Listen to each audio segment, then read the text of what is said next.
पवित्र यात्रा, महाकुंभ में श्रद्धा और आस्था से भरा माहौल। लेकिन इस भीड़ में एक ऐसा अपराधी भी था जिसने अपनी पत्नी की हत्या की साजिश महीनों पहले रच ली थी। दिल्ली के त्रिलोकपुरी से आए अशोक और मीनाक्षी की ये यात्रा कभी न भूलने वाली हो गई, क्योंकि अगली सुबह गेस्ट हाउस के बाथरूम में मिला मीनाक्षी का खून से लथपथ शव। क्या ये किसी अनजान हमलावर का काम था या फिर कोई करीबी ही इस कत्ल के पीछे था? सच्चाई सामने आई 48 घंटे बाद, जब पुलिस ने आरोपी को गिरफ्तार किया। और जो सच सामने आया उसने सबको हिला कर रख दिया। तो क्या था इस मर्डर का मकसद? कैसे खुला इस खूनी खेल का राज?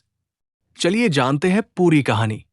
18 फरवरी की रात दिल्ली के त्रिलोकपुरी से आए अशोक और मीनाक्षी प्रयागराज के झूसी इलाके में एक गेस्ट हाउस में ठहरे थे। वहां उन्होंने खुद को पति पत्नी बताया और बिना किसी आईडी चेकिंग के कमरा मिल गया। लेकिन 19 फरवरी की सुबह गेस्ट हाउस के मैनेजर ने बाथरूम का दरवाजा खोला तो अंदर का नजारा बेहद डरावना था। मीनाक्षी का शव खून से लथपथ पड़ा था, गला किसी धारदार हथियार से रेत दिया गया था।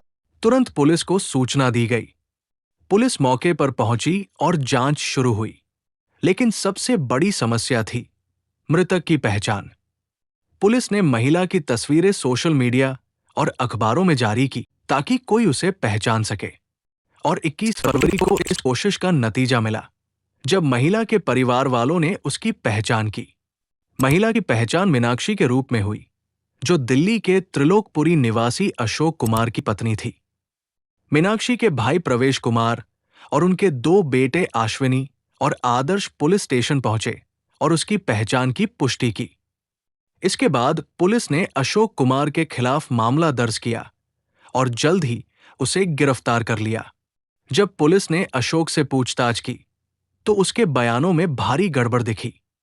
उसका सच सीसीटीवी और फॉरेंसिक रिपोर्ट्स के सामने ज्यादा देर टिक नहीं पाया।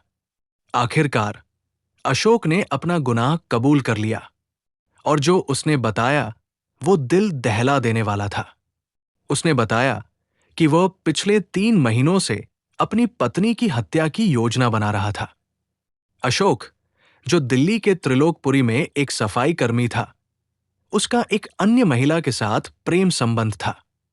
वो अपनी पत्नी को रास्ते से हटाकर इस रिश्ते को खुलकर निभाना चाहता था। 17 फरवरी को अशोक मीनाक्षी को महाकुंभ दर्शन के बहाने दिल्ली से प्रयागराज ले गया। 18 फरवरी की रात दोनों झूसी के एक गेस्ट हाउस में रुके। रात को दोनों के बीच किसी बात पर झगड़ा हुआ। जब मीनाक्षी बाथरूम गई तो अशोक ने पीछे से हमला कर उसका गला काट दिया। हत्या के बाद उसने अपने खून से सने कपड़े बदले। हत्या में इस्तेमाल किए गए चाकू को कपड़ों में लपेटकर बाहर फेंक दिया। फिर उसने अपने बेटे आदर्श को फोन किया और झूठ बोला कि मीनाक्षी कुंभ मेले में भीड़ में खो गई है। उसने अपने बच्चों को भरोसा दिलाया कि वो उसे ढूंढने की कोशिश कर रहा है, लेकिन कहीं नहीं मिली। अशोक की कहानी पर शक होने पर मीनाक्षी का बेटा आश्विन खुद मां की तलाश में प्रयागराज पहुंचा। 20 फरवरी को मीनाक्षी के परिवार वाले महाकुंभ पहुंचे और उसकी तस्वीर लेकर खोजबीन करने लगे। इस बीच पुलिस ने इलाके के सीसीटीवी फुटेज खंगालने शुरू किए। चौंकाने वाली बात यह थी कि 18 फरवरी को अशोक ने मीनाक्षी के साथ एक वीडियो सोशल मीडिया पर डाला था, जिसमें दोनों गंगा स्नान कर रहे थे। सीसीटीवी फुटेज, फॉरेंसिक रिपोर्ट और अशोक के बयानों में लगातार अंतर को देखते हुए पुलिस ने उसे गिरफ्तार कर लिया। एक शातिर पति जिसने अपनी पत्नी को मारकर खुद को मासूम साबित करने की कोशिश की, लेकिन कानून के लंबे हाथों से नहीं बच पाया। अशोक अब जेल में है और उसके खिलाफ हत्या का मुकदमा चल रहा है। एक पत्नी की निर्दयता से हत्या सिर्फ एक अवैध संबंध को निभाने के लिए की गई। 2 मासूम बेटे अपनी मां को हमेशा के लिए खो चुके हैं। एक पवित्र यात्रा जो भक्ति और श्रद्धा से शुरू हुई थी, विश्वासघात और हत्या में बदल गई। लेकिन अपराधी ज्यादा दिन तक बच नहीं सका। कानून ने 48 घंटे में सच्चाई उजागर कर दी। इस केस पर आपकी क्या राय है? हमें कमेंट में बताएं और अगली कहानी के लिए हमारे साथ जुड़े रहें। अगर आपको ये कहानी पसंद आई तो वीडियो को लाइक और शेयर करें और ऐसी ही सच्ची अपराध कहानियों के लिए हमारे चैनल को सब्सक्राइब करें।